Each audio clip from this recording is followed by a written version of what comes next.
विघ्नहर्ता श्री गणेश, श्री गणेश, श्री गणेश। ऋषि गौतम अपने शिष्यों के साथ मरुभूमि समान जल, वनस्पति, यहाँ तक कि सूर्य की किरणों से रिक्त निवास के लिए अत्यंत कठोर त्रिसंध्या क्षेत्र में जाने के लिए विवश हुए।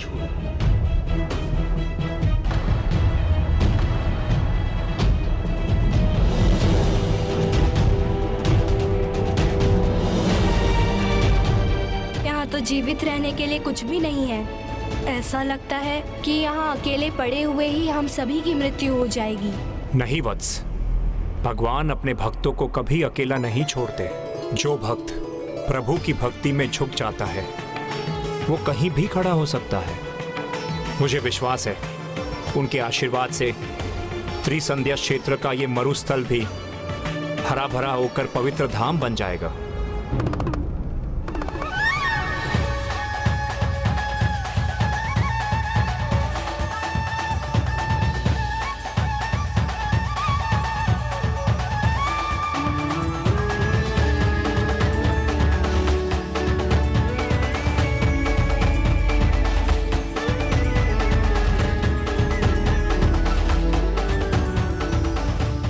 भैया देखिए, मैंने आपके लिए क्या बनाया है। अब तो आपको आपकी बहन की इच्छा पूर्ण करनी ही होगी। रक्षा सूत्र का बंधन मैं बांधूंगी, तो भार तो आपको देना ही होगा। अब तो अपने समान पुत्र प्राप्त करने का आशीष दें।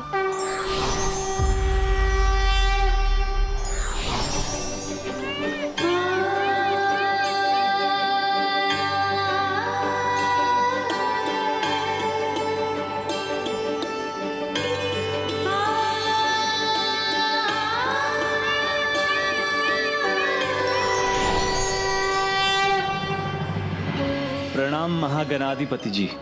प्रणाम हे परम श्री कृष्ण। मेरे आने का एक विशेष कारण है। मुझे ज्ञात है आपके मयूरेश्वर अवतार का समय भी निकट है और मेरी बहन पार्वती का आपको पुत्र रूप में पाने की इच्छा के पूर्ण होने का समय भी आ चुका है। किंतु इसके लिए आपको उन्हें त्रिसंध्या क्षेत्र में जाने के लिए प्रेरित करना होगा, जहाँ उन्हें ऋषि गौतम और देवी अहिल्या के आश्रम में आश्रय लेना होगा। स्वामी, इस कुटिया की तो कोई आवश्यकता ही नहीं थी। उत्साह में एक कुटिया अधिक बन गई है। देवी, प्रभु इच्छा के बिना कुछ नहीं होता। इसमें भी अवश्य उनकी इच्छा है। लीलाधारी तो सब मुझे बुलाते हैं, किंतु प्रभु आपकी लीला तो अद्भुत है, अतुलनीय है।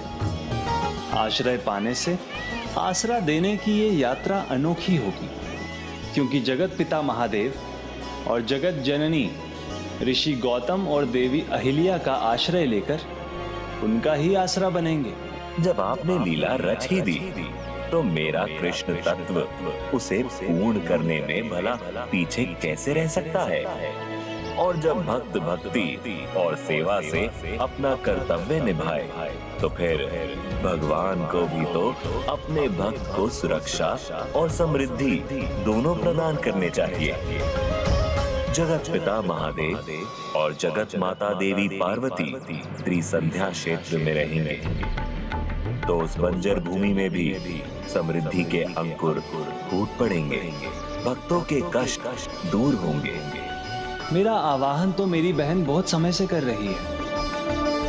अब मैं जाकर उन्हें त्रिसंध्या क्षेत्र में जाने के लिए मनाता हूँ, और अब नहीं गया तो वो रूठ जाएंगी, और रूठी बहन को मनाना तो और भी कठिन कार्य है।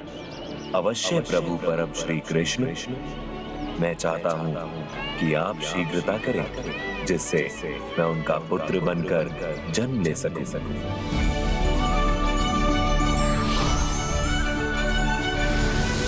हे परम कृष्ण, बहन प्रतीक्षा में हो और भाई उसे दर्शन के लिए तरसाए, ये उचित है क्या?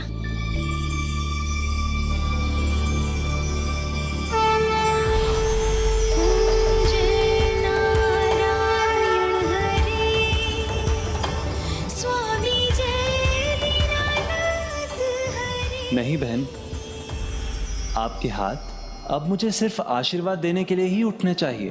अच्छा, पहले तो मुझसे इतनी प्रतीक्षा करवाई और अब मीठे बोलों से बहला रहे हैं। चलिए तो शीघ्र मेरी इच्छा पूर्ण कीजिए। अंतर्यामी है आप, तो आपको तो मेरी इच्छा ज्ञात होगी ही। ज्ञात होने पर भी उसे समझना कठिन है। मेरे जैसी संतान चाहिए आपको। आपको संतान रूप में पाने की इच्छा क्यों नहीं होनी चाहिए मुझे?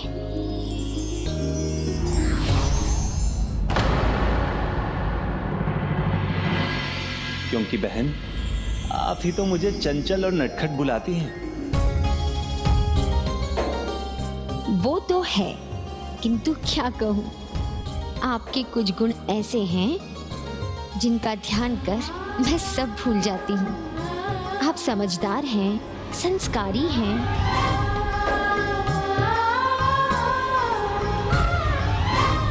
अब आपकी ये इच्छा तभी पूर्ण होगी जब आप मेरी इच्छा पूर्ण करने का आशीष देंगे।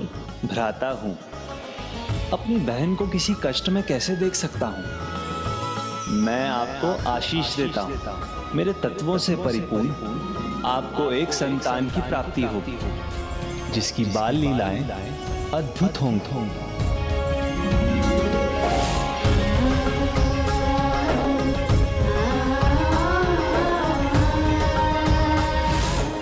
आपका ये पुत्र परम ब्रह्म प्रभु महागणाधिपति जी का दूसरा अवतार होगा, जिनका नाम होगा मयूरेश्वर। मयूरेश्वर, मयूरेश्वर।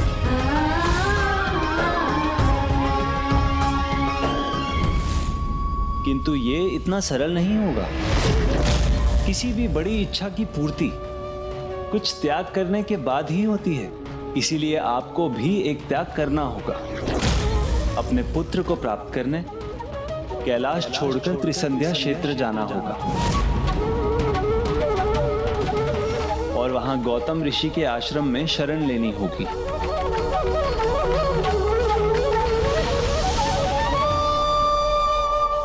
आश्रम तो तैयार हो गया देवी। स्वामी देखिए, सभी शिष्य थके हुए हैं, भूख प्यास लगी है सभी को। गुरुवर, गुरुवर, मैंने दूर दूर तक ढूंढ लिया। पूर्व दिशा में तो जल की एक बूंद भी नहीं है। गुरुदेव, जहां मैं गया वहां भी जल नहीं मिला मुझे। किंतु स्वामी, जल तो जीवन का आधार होता है ना। पेड़ पौधे प्राण वायु है, इनके बिना जीवन तो असंभव है। प्रभु महागणाधिपति असंभव को संभव बनाते हैं देवी, इसलिए अपने विश्वास की आस को बनाए रखिए। दुराचारी सिंधु के कारण सभी का धर्म निभाना कठिन हो रहा था। उसी दुष्टता के कारण ऋषि गौतम जैसे भक्त को त्रिसंध्या क्षेत्र जाने के लिए विवश होना पड़ा था, जहां उनका और उनके शिष्यों का जीवन दूभर हुआ। किंतु जैसे ही आपके और जगत पिता महादेव के चरण वहां पड़ेंगे, वो स्थान एक पावन धाम बन जाएगा, जहां प्रभु महागणाधिपति जी के अगले अवतार का जन्म होगा।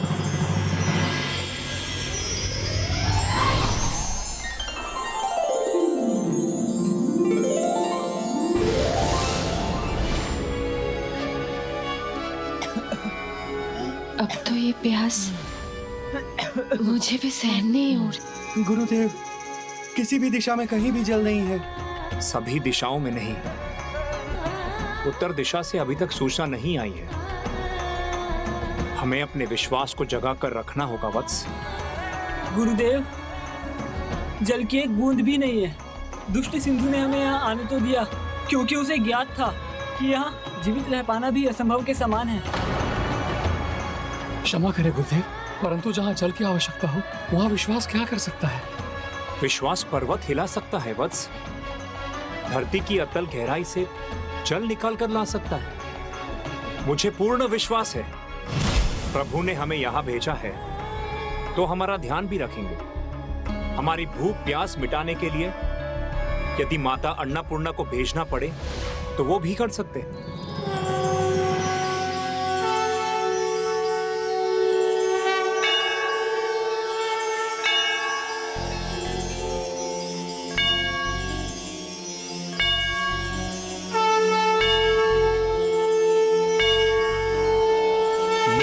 आनंद करी वरा भय करी सौंदर्य रत्ना करी निर्धुताखिल घोर पावन करी प्रत्यक्ष माहेश्वरी प्राणे या चल वंश पावन करी काशीपुराधीश्वरी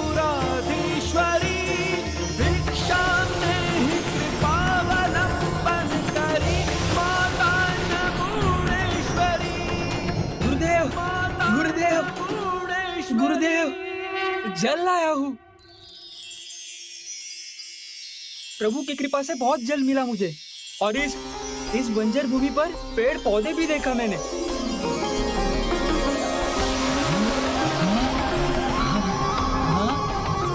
अद्भुत, सर्वथा अद्भुत। ये तो चमत्कार हो गया। बंजर धरती भी हरी भरी हो गई गुरुदेव। स्मरण रखिए शिष्यों, जब विश्वास होता है तो स्वयं भगवान आशीर्वाद देने के लिए आ जाते हैं।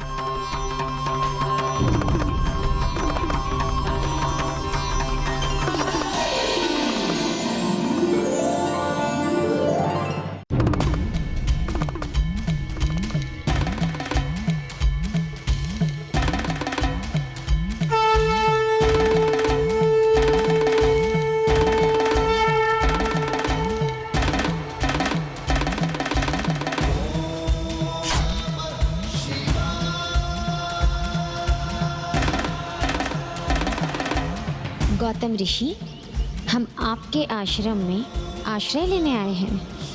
ये क्या कह रही हैं आप माता? मैं एक साधारण भक्त हूँ और भक्त अपने भगवान को आसरा केवल अपने हृदय में दे सकता है। ये सब कुछ आपका ही तो दिया हुआ है। प्रभु, माता, आपका यहाँ स्वागत है। आप यहाँ आए, हम कृतार्थ हुए।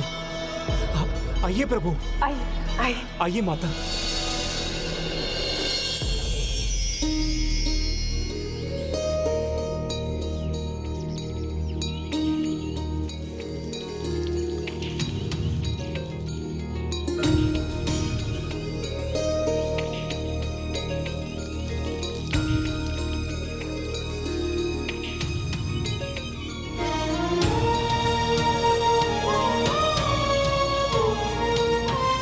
माता,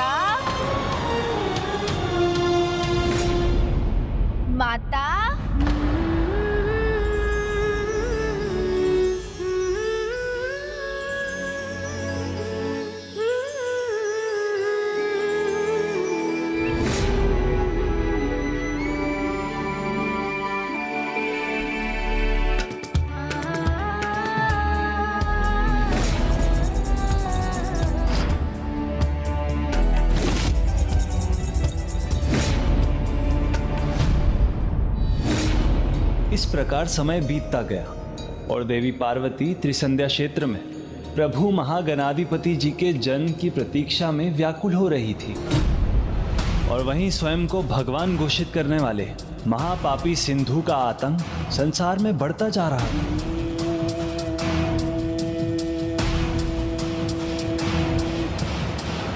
हे ऋषि, चलो झुको भगवान सिंधु के सामने।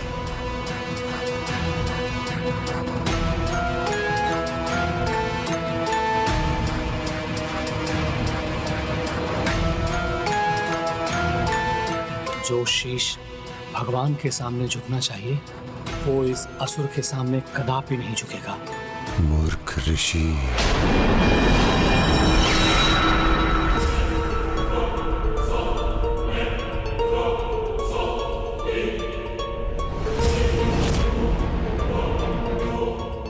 मुझ पर विश्वास तभी होगा जब तुम्हारी सांस रोकूंगा।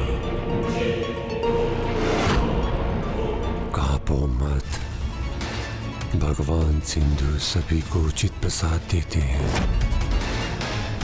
लेकर जाओ। जिसने भी ओम सिंधु सराय का जाप नहीं किया उसे मिलेगा प्रसाद, और उससे भी पेट नहीं भरा तो डाल दो। ऋषिवर, ऋषिवर, उठिए, उठिए ऋषिवर, उठिए, संभालिए। प्रणाम ऋषिवर। ऋषिवर, आपको उस दुष्ट के आतंक से मुक्ति मिल गई। हाँ गुरुदेव, और दंड भी, शेष जीवन त्रिसंध्या क्षेत्र में बिताने का दंड। प्रभु महादेव और माता पार्वती के आगमन से त्रिसंध्या क्षेत्र भी स्वर्ग समान हो गया है। आप यहाँ सर्वथा सुरक्षित हैं।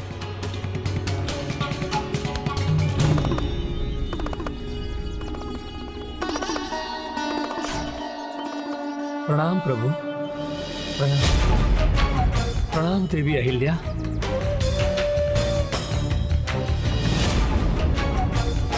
ये अवश्य उस सिंधु के दुष्टता का परिणाम है। स्वामी, कब तक धरतीवासियों को उस दुष्ट सिंधु का आतंक सहन करना होगा? कब आएंगे हमारे रक्षक हम सबकी रक्षा करने के लिए? माता, प्रभु परम श्री कृष्ण ने मुझे यही आशीष दिया था कि मेरे त्रिसंध्या क्षेत्र आने पर स्वयं परम ब्रह्म महागणाधिपति मेरे पुत्र के रूप में आएंगे और वो सिंधु का आतंक ही नहीं, उसका भी अंत करेंगे। किंतु इतना समय हो गया, पता नहीं प्रभु के मन में क्या है। वो अपना ये आशीष कैसे पूर्ण करेंगे?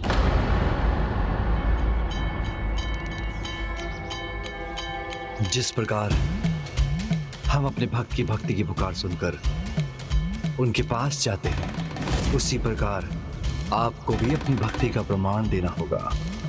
किंतु प्रभु, तब तो उस असुर को यह समाचार भी मिल जाएगा कि हम अपने प्रभु के आह्वान के लिए पूजा यज्ञ आदि कर रहे हैं, और वो अवश्य यहाँ आ जाएगा। ऐसा नहीं होगा ऋषिवर, क्योंकि देवी पार्वती परम ब्रह्म महागणाधिपति जी के एकाक्षर मंत्र का जाप कर उनकी पूजा करेंगी। एकाक्षर मंत्र के उच्चारण की शक्ति और उसके रहस्य को समझना देवताओं के लिए भी सरल नहीं। तो वो एक असुर कैसे संभव कर सकेगा?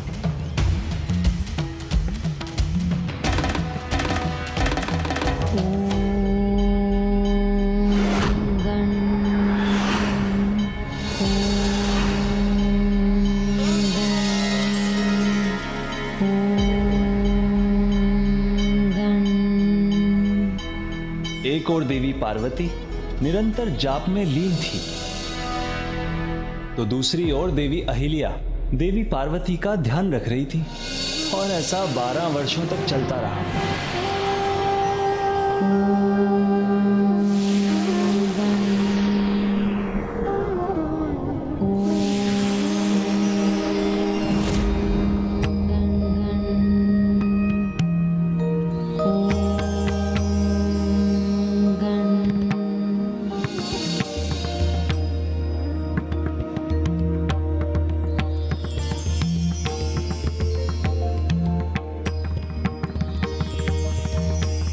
माता, ये दिव्य प्रकाश इस बात का संकेत है कि आपका जाप सफल ही नहीं हुआ।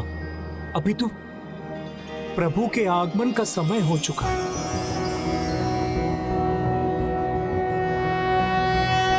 नमस्ते ब्रह्म रूपाय विष्णु रूपाय ते नमः। नमस्ते रुद्र रूपाय करि रूपाय ते नमः।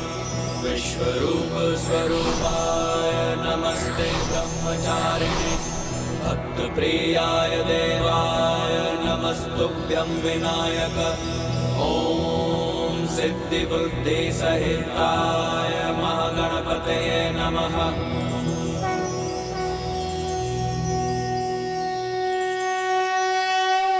हे परम ब्रह्म प्रभु महागणाधिपति जी, पार्वती का प्रणाम स्वीकार कीजिए।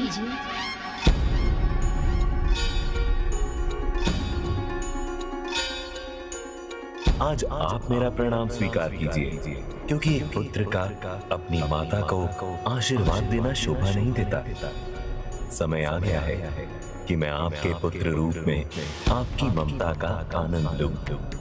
माता, अपने पुत्र से ये शब्द सुनने के लिए और कितनी प्रतीक्षा करवाएंगे प्रभु?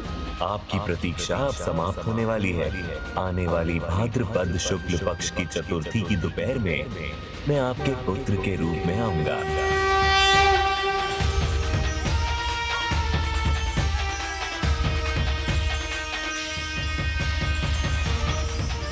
आने वाली भाद्रपद शुक्ल पक्ष की चतुर्थी की दोपहर में मैं आपके पुत्र के रूप में आऊंगा।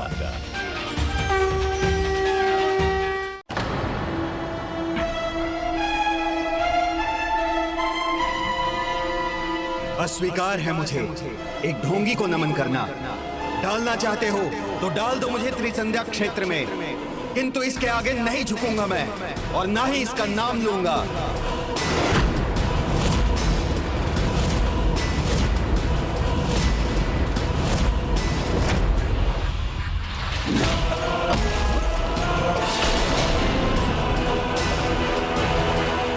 चाहे तुम कुछ भी कर लो, मैं नहीं झुकूंगा।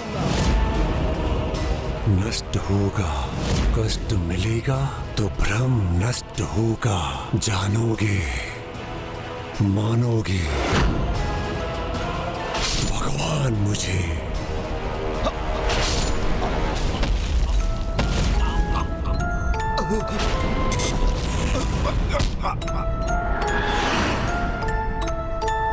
जो सिंधु धर्म कर्म का काल बना हुआ था, उसे ये ज्ञात नहीं था कि अब स्वयं उसके काल के जन्म का समय आ गया था। जबकि दूसरी ओर देवी पार्वती के लिए प्रतीक्षा करना कठिन हो रहा था। हर दिन ही नहीं, हर पल युगों के समान बीत रहा था। अंततः वो दिन भी आया, किंतु क्षण नहीं।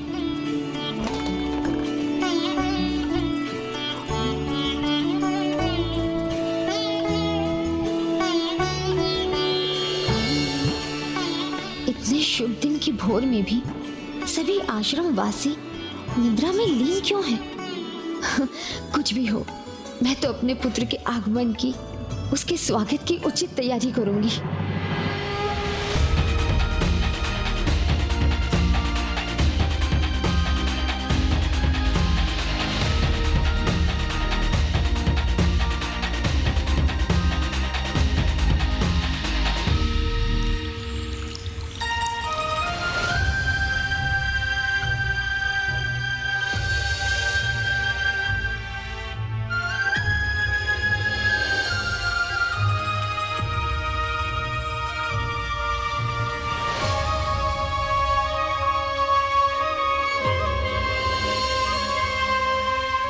देवी अहिल्या, वो अभी तक क्यों नहीं उठी?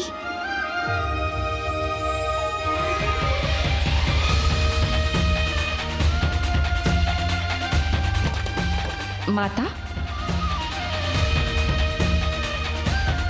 क्या हुआ माता? कुछ चाहिए आपको? आपको स्मरण नहीं है क्या? आज भाद्रपद शुक्ल चतुर्थी है। जाइए, शीघ्र सबको उठाइए। आज का दिन निश्चिंत होकर निद्रा की गोद में रहने के लिए नहीं है। माता, आप चिंता मत करिए। आप जो भी कहेंगी ना, हम सब मिलकर कर देंगे।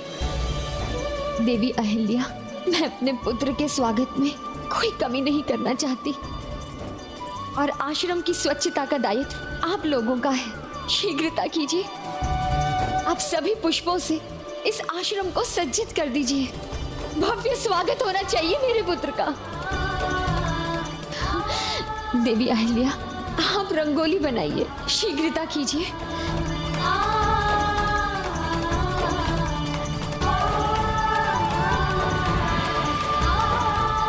प्रतीक्षा का जब फल मिलने वाला होता है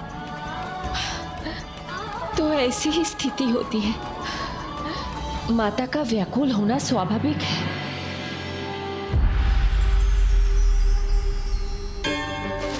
ऐसे बनाइए, इस प्रकार। सूर्यदेव तो अपनी यात्रा पर आगे बढ़ गए हैं। हमें और शीघ्रता करनी होगी। ऐसे कीजिए।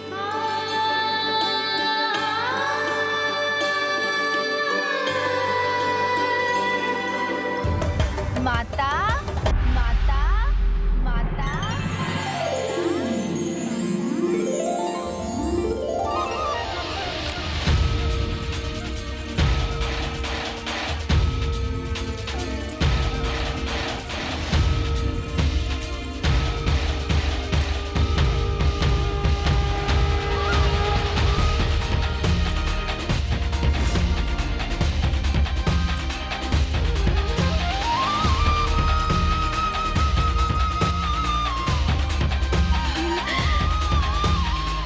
मुझे आभास हो गया है, मेरा पुत्र आ गया है।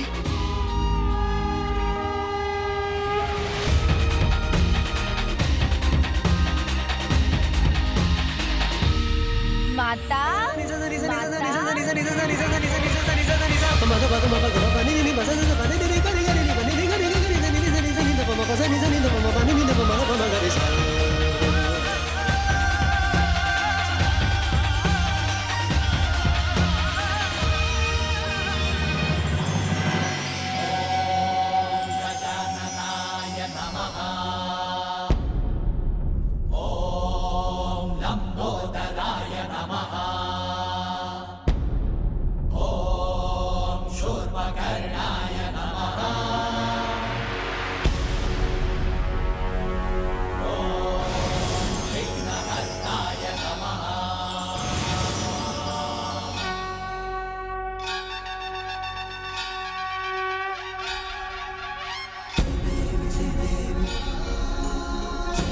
माता,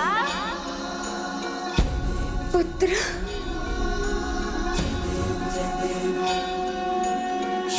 लाल चढ़ायो अच्छा गजमुख को, दिल लाल विराजे सुत गौरी हर को, आखलिए गुड़ लड्डू साई सुरवर को, महिमा कहे न जाए लाल ऊपर को। जय देव जय देव, जय जय श्री गणराज विद्या सुखदाता, धन्य तुम्हारो दर्शन मेरा मन रमता। जय देव जय देव, अष्टौ सिद्धि दासी संकट को भैरी, विघ्न विनाशन मंगल मूरत अधिकारी, सूरज प्रकाश ऐसी छवि तेरी, पिंडस्थल मन मस्तक झूले शशि बिहारी। जय देव जय देव, जय जय श्री गणराज विद्या सुखदाता, धन्य तुम्हारो दर्शन मेरा मन रमता। जय देव जय देव, भाव भगत से कोई शरणागत आवे, सन्नत संपत सबई भरपूर पावे, ऐसे तुम महाराज को अति भावे, गोसावी नंदन निशित गुण गावे। जय देव, जय जय श्री गणराज विद्या सुखदाता, धन्य तुम्हारो दर्शन मेरा मन रमता। जय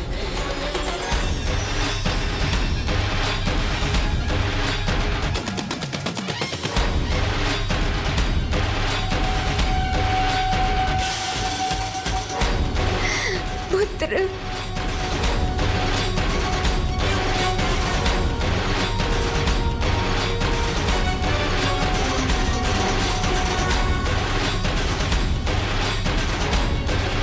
प्रणाम पिताश्री। कल्याण हो पुत्र।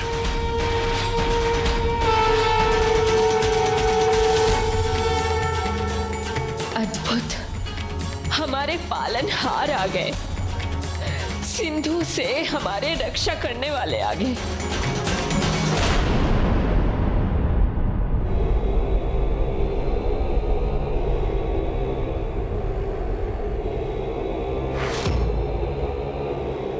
त्रिलोक के भगवान और ऐसी दुर्दशा। रुकिए देवर्षि नारद, शब्दों का जाल बुनिए किंतु सत्य कहिए। दुर्दशा मेरी नहीं, इनकी हो रही है। सत्य को आप भी पहचानिए, मानिए कि क्या ऐसे साधारण जीवों पे कष्ट करके क्या लाभ प्राप्त होगा जब वहां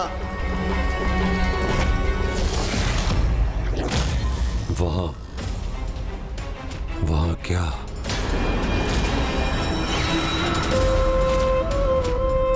वहां कहां? वहां कुछ नहीं। यदि मैंने कुछ कहा तो मैं ही संकट में पड़ जाऊंगा। संकट नहीं, घोर संकट होगा यदि सिंधु को आपके मुख से सत्य नहीं सुनाई देगा। जो छिपा लिया है भय से, नहीं कहा वो कहिए। जब कुछ कहा नहीं तब भी आप इतने क्रोधित हो रहे हैं। यदि मैंने कुछ कह दिया तब तो मेरे प्राण ही ले लेंगे आप। नहीं, मुझे क्षमा कीजिए त्रिलोकनाथ, आज्ञा दीजिए त्रिलोकनाथ। रुकिए।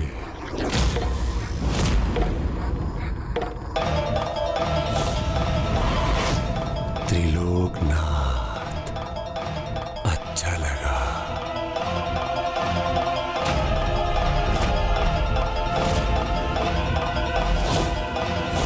भगवान सिंधु का सम्मान आपके मुख से अच्छा लगा। चिंता छोड़िए, त्रिलोकनाथ हूं आपका, आपकी रक्षा भी करूंगा। उचित, अति उचित। मैं शत्रु नहीं मित्र हूं, तो मेरी रक्षा तो आपको करनी ही चाहिए। किंतु त्रिलोकनाथ, कर्तव्य मेरा भी है, क्योंकि मित्र आप भी हैं मेरे। तो एक चेतावनी दे दूं आपको, यदि आपकी आज्ञा हो तो। चेतावनी? कैसी? किसको लेकर? काल, काल, आपके काल ने जन्म ले लिया है।